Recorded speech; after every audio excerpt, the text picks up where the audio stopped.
नमस्ते और अस्सलाम वालेकुम। दोस्तों, आज मैं आपको एक रोलर कोस्टर राइड पे लेकर के चलता हूं जो आपको अपनी सीट से हिलने भी नहीं देगी। दोस्तों, मैं बात कर रहा हूं अभी हाल ही में थिएटर में नई रिलीज हुई फिल्म बैलेरिना की। दोस्तों, ये एक एक्शन थ्रिलर फिल्म है जिसे देख करके आपको ना सिर्फ मजा आएगा बल्कि आप तालियां बजाने पर भी मजबूर हो जाएंगे।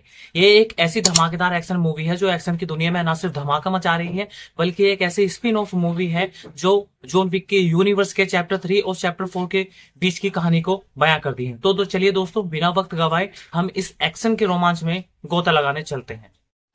तो चलिए दोस्तों, सबसे पहले बात करते हैं हमारी अपनी लीड के बारे में, ईव मैकारो, एना डी आर्म्स। हाँ जी हाँ, इस रोल को हॉलीवुड की सनसनी एना डी आर्म्स ने निभाया है, जो उसका रोमा में एक घातक यानी असैनिन बनने की एक घातक ट्रेनिंग ले रही हैं। और आखिर इसका मकसद क्या है? कि दोस्तों, इसका मकसद ये है कि वो अपने पिता का बदला लेना चाहती हैं। और दोस्तों, ना सिर्फ वो उस फिल्म में खूबसूरत दिखी हैं, बल्कि अगर आप उनकी ट्रेनिंग देखोगे, आप उनका किरदार देखोगे, आप एक्शन देखोगे, आपकी आंखें खुली की खुली रह जाएंगी। वो ना सिर्फ फिल्म में बैली डांस करती हैं बल्कि वो एक फ्लेम थ्रोवर के थ्रू, एक चाकू के थ्रू और यहाँ तक कि एक आइस स्केट्स के थ्रू, जी हाँ आपने सही सुना, एक आइस स्केट्स के थ्रू वे हथियार बना करके अपने दुश्मनों का सफाया भी करती हैं।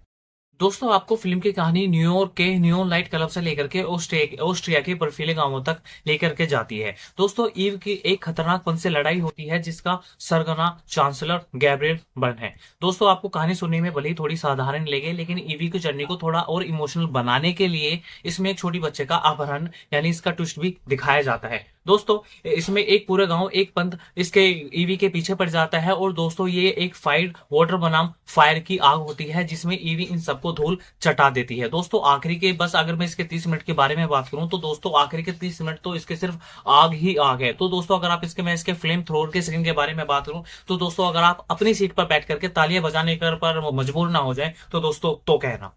दोस्तों, अब बात करते हैं जॉन विक की यानी कीनू रीव्स की।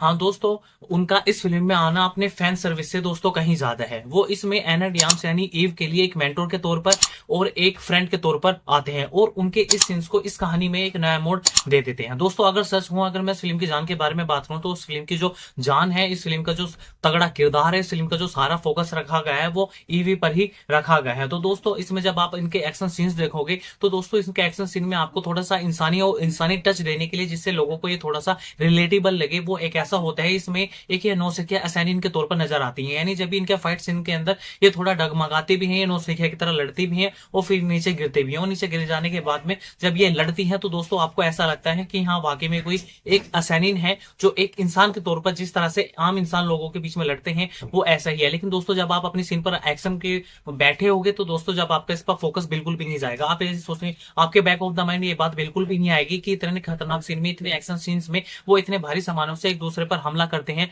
और गिर जाते हैं। और लेकिन दोस्तों, जिस तरह से इंसानी टच देने के लिए इन्होंने बहुत ही अच्छा काम किया है, जिस तरह से वो नीचे गिर जाती हैं 10-15 सेकंड के अंदर वो फिर से दोबारा उठ जाती हैं। दोस्तों, ये सोचना पाना भी मुश्किल ही होता है कि जिस इंसान को इतनी तगड़ी चोट लगी है, इतनी तगड़ी हथियारों से मारा जा रहा है, इतना तगड़ा एक्शन सीन हो रहा है, वो आखिर इतना जल्दी कैसे उठ सकती है, वो भी एक नौसिखिया असैनिन। तो दोस्तों, आप ये लोगों के माइंड में बिल्कुल भी नहीं आने वाला। तो दोस्तों, ये सबसे बेस्ट पार्ट है इसका कि वो एक एक्शन तौर पर इतना अच्छा काम करती है कि दोस्तों, आप भूल ही जाते हो कि आप किस दुनिया में हो। लेकिन दोस्तों, अगर आप एक्शन की दुनिया को पसंद करते हो और आप जॉन विक यूनिवर्स के फैन हो तो दोस्तों, मैं आप लोगों से ये बात जरूर कहूंगा कि दोस्तों, आप थिएटर जाइए, इस मूवी का बिल्कुल भी मिस मत कीजिए। ये मूवी आपके लिए ही बनी है। थिएटर में जाइए, पॉपकॉर्न लीजिए और आप इस एक्शन मूवी का फायदा उठाइए। अगर दोस्तों आप मुझसे पूछेंगे कि मैं आपसे अपनी तरफ से कितने स्टार दूंगा तो दोस्तों, मैं इसे अपनी तरफ से 3.5 स्टार आउट ऑफ 5 दूंगा।